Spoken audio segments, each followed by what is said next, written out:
Assalomu alaykum azizlarim, men Adaya. Bugun yana sizlar bilan, demak, bugungi mavzuyimiz bo'ladi. Iyun oyida taqdiringiz siz uchun nimani tayyorlagan? Inson hayotida shunaqa davrlar bo'ladi-da, hamma narsa to'xtab qolgandek. O'ylaysizki, xuddi mana endi shu muammoyimdan qutuldim, endi boshlayman. Endi shu rejalagan ishimni boshlayman, hamma narsam tayyor. Yoki xullas endi bitta joyga ketaman, yoki shu inson bilan bo'ldi, endi munosabatimiz to'g'rilandi deysiz-da, lekin yana kutishda qolasizda, yana nimadir sizni to'xtatadi-da.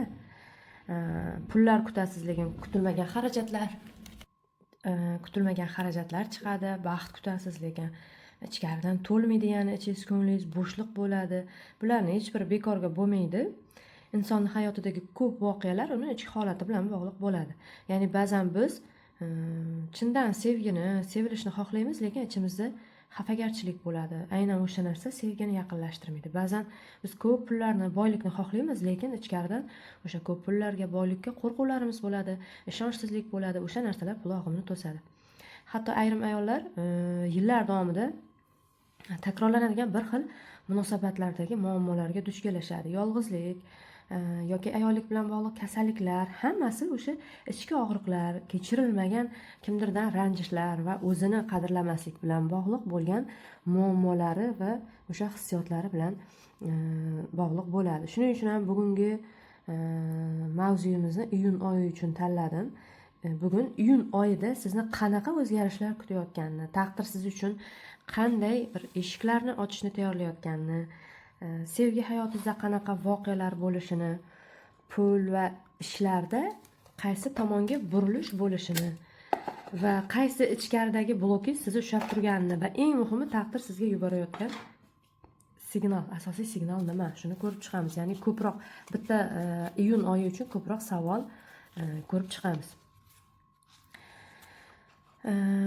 Lekin bitta narsani unutmang, taqdir bizga biz kutgan narsani bermaydi-da. Ba'zan u bizga aynan kerak bo'lgan narsani yuborish uchun biz kutgan narsani bermaydi. Ya'ni siz uchun keragi nimaligini, demak, yaratgan, yaratuvchi bizdan-da yaxshi biladi. Shuning uchun bitta narsaga yopishib olmasligingizni maslahat berardim.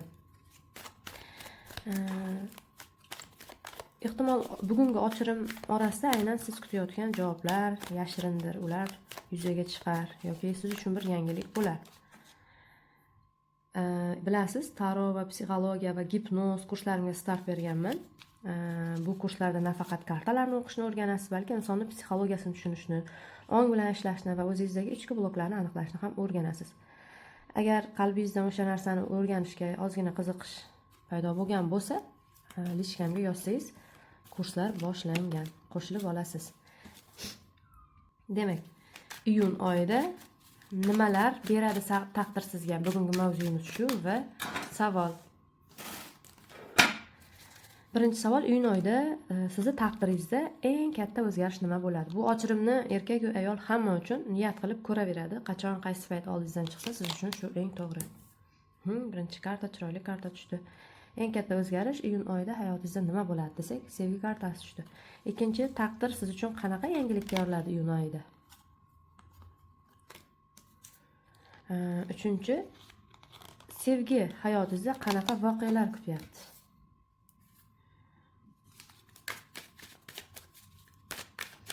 Taqdiringizdagi inson sizga yaqinlashyaptimi? Sizga kelishga yoki? To'rtinchi savol. Beshinchi, bu inson, ya'ni juftliklar uchun chin sevgimi siz uchun yoki karmik sinovmi? Nega hozirgacha sevgi yo'lingiz ochilmagan, sevgilisi yo'qlar uchun? Qaysi ichki blok sizni baxt va sevgidan ushlab turibdi? Pul yo'llarida qanaqa o'zgarishlar bo'ladi?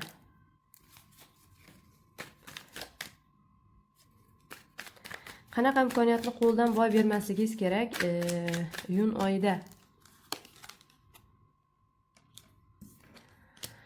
9.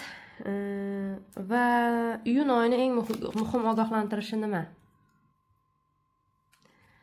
Iyun oyini eng katta sovg'asi nima? Va oxirgi kartam, oxirgi maslahatimiz, asosiy maslahati kartalarni iyun oyi uchun.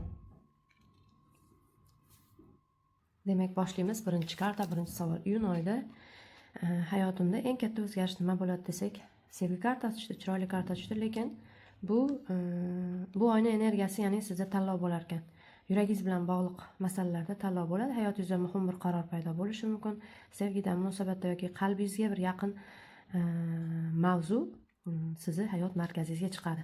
Ba'zi insonlar uchun yangi tanishuv, boshqalar uchun esa mavjud o'sha bor munosabatini boshqacha bir bosqichga olib chiqishi mumkin.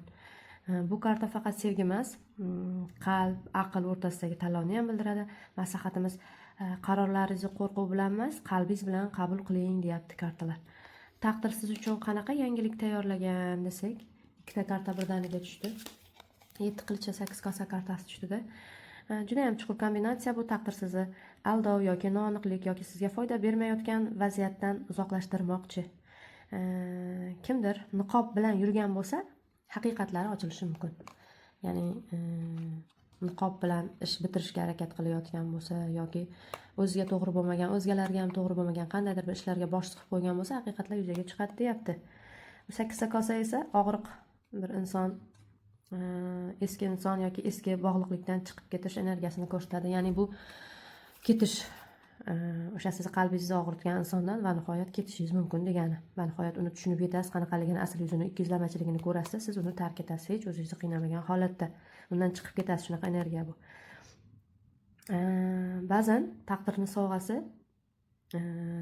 o'sha sizga foyda bermayotgan, sizni azoblayotgan insondan qutulish bo'ladi. Ya'ni eski yukdan qutulish bo'ladi. Maslahatimiz, ketish kerak bo'lgan joyda keting. Ushlab qolishga urinmang, kimdir ketmoqchi bo'lsa ham hayotingizda. Karta maslahati shu. Demak, 3-karta, 3-savol. Sevgili hayotingizda qanaqa voqealar kutmoqda desak, 9 kosa kartasi tushdi. Eng yoqimli kartalardan birida bu sevgi ochirimidagi eng yoqimli kartalardan biri hisoblanadi. Tilaklar kartasi desak ham bo'ladi. Qalbingiz nimani xohlayotgan bo'lsa, o'sha narsaga yaqinlashadi. Ya'ni siz emotsional jihatdan qoniqasiz. Ko'pchilik uchun bu bir yangi xabar eshitasiz yoki o'sha sevgilingizdan xabar olmay kutayotgan bo'lsangiz, uchrashuv belgilanadi kutilmaganda urushib qolgan bo'lsangiz, yarashuv bo'ladi yoki his tuyg'ularingiz ochilishi bo'lishi mumkin. Maslahatimiz, o'zingizni sevgiga loyiq deb biling, loyiqmaslik hissidan chiqing.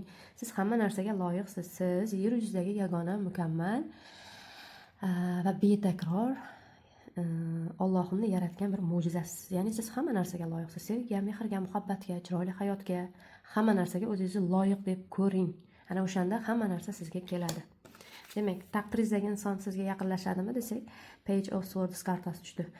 Lekin hali kuzatish bosqichida, ya'ni bu juftini kutayotganlar uchun sizni kuzatyapti u inson, sizga qiziqyapti, siz haqingizda ma'lumot olishni istayapti. Internetda mana sizni kuzatib o'qish bilan band bu, internet orqali. Uzoqdan kuzatyapti. Qadam tashlamagan hali energiyasi. Maslahatimiz, yangi sizga bir aloqaga chiqishlar bo'lsa, tanishuvlar bo'lsa, yopilib olmang. Yopilishni maslahat bermaydi bu kartalar. Mabodo insoningiz bo'lsa, bu inson chin sevgimi sizga yoki karmik sinovmi desak, Page of Pentacles kartasi tushdi. Bu karta chin, haqiqiy va amalda ko'rinadigan energiyani ko'rsatadi. Bu inson sizga nimadir o'rgatish uchun keladi. Energiya yengil, o'yin yoki vaqtinchalik havas emas, ya'ni jiddiy energiyada keladi sizga, lekin asosiy hayotingiz uchun kerak bo'ladigan darsni o'rgatadi. Karmik saboq ham bo'lishi mumkin, lekin unda foydali o'sish energiyasi bo'ladi sizga. Maslahatimiz, o'sha hayotingizda bor insonning so'zlariga emas, amaliy harakatlariga qarang. Buni natijasida siz juda katta saboq olasiz va ruhingiz olgan saboq natijasida darajasi ko'tariladi. Ya'ni bitta narsani unutmang azizlarim, hayotingizda nimadir o'xshamayotgan bo'lsa, qaysidir insondan qattiq bir jarohat olsangiz, xafa bo'layotgan bo'lsangiz, bu bekorga emas. Bu inson Alloh tomonidan sizni o'stirish uchun yuborilgan bir turtki deb hisoblang. U insondan ham xafa bo'lib o'tirmang. Demak, sizni shu hayot bosqichingizda, shu jarayonda sizni yana ham ruhingizni darajasini ko'tarib, sizga ko'p darslar berib, bilimingizni oshirib, hayotingizdan chiqib ketish uchun keladi. Demak, amaliy harakatlariga e'tibor berasiz insonni. Nega hozirgacha sevgi yo'lingizda to'siq ochilmagan desak, 7 kosa kartasi tushdi. Ichki chalkashlik bor. O'zingizcha juda ham ideal obrazni kutayotgan bo'lishingiz mumkin kimdirlar. O'tmishdagi insonni qo'yib yubora olmayotgan bo'lishi mumkin. Noto'g'ri kimdirdan umid qilayotgan bo'lishingiz mumkin. Sevgi, bu narsalarning hammasi sevgini kirib kelishini sekinlashtiradi-da. Sevgi yo'lingiz ochilishini sekinlashtiradi. Qalbingiz boshqa narsani xohlaydi, ongingiz boshqa narsani xohlashi mumkin. Maslahatimiz nimani xohlayotganingizni oldin aniq o'zingiz belgilab oling-da. O'zingiz ikkilanishda bo'lsangiz, sizga hech nima berilmaydi. O'zingiz bir qarorga kelsangiz, shunga ko'ra hammasi ochiladi. Qaysi ichki blok sizni baxt va sevgidan ushlab turibdi desak, 6 ta kartasi tushdi. Demak, qaysi ichki blok sizni sevgidan ushlab turibdi desak, 6 ta kartasi tushdi. Juda ham qiziq. Bu yerda blok boshqalarning fikriga ortiqcha e'tibor berasiz-da. Sizni atrofdagilar qanaqa baholashi siz uchun muhim bo'lib qolganda, ya'ni men yetarliman, insonlar meni maqtaydimi, menga yaxshi baho qo'yadimi, meni tanlashadimi degan fikrlar borda sizda. Shunaqa savollar bor ichingizda. O'zingizni qadringizni boshqalarning tasdiqlariga bog'lab tashlamang. Oldin o'zingizni qadringizni o'zingiz his qiling, sezing. Pul va umuman moliyaviy yo'nalishlarda qanaqa o'zgarishlar bo'ladi desak, Age of Pentacles kartasi juda kuchli karta. Yangi pul eshigi ochiladi, yangi ish, yangi mijoz yoki loyiha yoki daromad yoki bir imkoniyatlar ochiladi har bir soha bo'yicha. Bu haqiqiy real natijani bildiradigan karta. Maslahatimiz iyun oyida keladigan har qanday imkoniyatlarni jiddiy qabul qiling, e'tibor bering, e'tiborsiz o'tkazmang. Qaysi imkoniyatni qo'ldan boy bermasligingiz kerak desak, yolg'izlik kartasi tushdi. Ichkaridan, ya'ni bu safar imkoniyat hech qanaqa tashqarida emas. O'zingizni chuqurroq tushuning, bilim oling, tajribali bir insonlar bilan maslahatlashing har qanday sohada. Ruhan va shaxsan o'zingizni rivojlantirishga imkoniyatlar to'lib yotibdi atrofimizda. Shu imkoniyatlaringizga qarating. Maslahatimiz shoshilmang. Shoshilishdan ko'ra anglash muhimda. Nimanidir tushunib yeting. Nima ko'rsangiz ham, nima ko'zingiz tushsa ham, nima oldingizdan chiqsa ham internetda bo'lsin, xullas ishingizda bo'lsin, shoshmang, anglang, nega bunaqa bo'lyapti men bilan yoki nega chiqdi bu oldimdan. Hamma narsa bu sizga signal. Hech nima bekordan bekor oldingizdan chiqmaydi. Iyun oyining eng muhim ogohlantirishi nima desak, 7 ta tanga kartasi tushdi. Hamma narsa birdaniga bo'lmaydi. Ya'ni sabr qil deyapti, ekilgan urug'lar darrov meva bermaydi. Shashqaloqlik natijani buzishi mumkin. Maslahatimiz faqat ishonchda bo'ling, o'qing, o'rganing, ruhiy o'sishda bo'ling. Va iyun oyining eng katta sovg'asi sizga nima bo'ladi desak, juda ham kuchli erkak energiyasi ko'rinyapti yoki kuchli imkoniyat. Ba'zilar uchun lider inson, sevgida qiziqish yoki taqdiriy tanishuv ham bo'lishi mumkin. Boshqalar uchun bir jasorat, erkaklar uchun o'ziga ishonch va hayotini boshqarish kuchi. Maslahatimiz qo'rqmang, harakatni tanlang, doimo har qanday pozitsiyada. Kartalarning asosiy maslahati nima desak, King of Cups kartasi. Qalbingizni boshqaring, hissiyotlarga cho'kib ketmang, sovuqlashib ham ketmang. Ya'ni muvozanatni topingda. Bu karta mehr, donolik, hissiy yetuklik kartasi.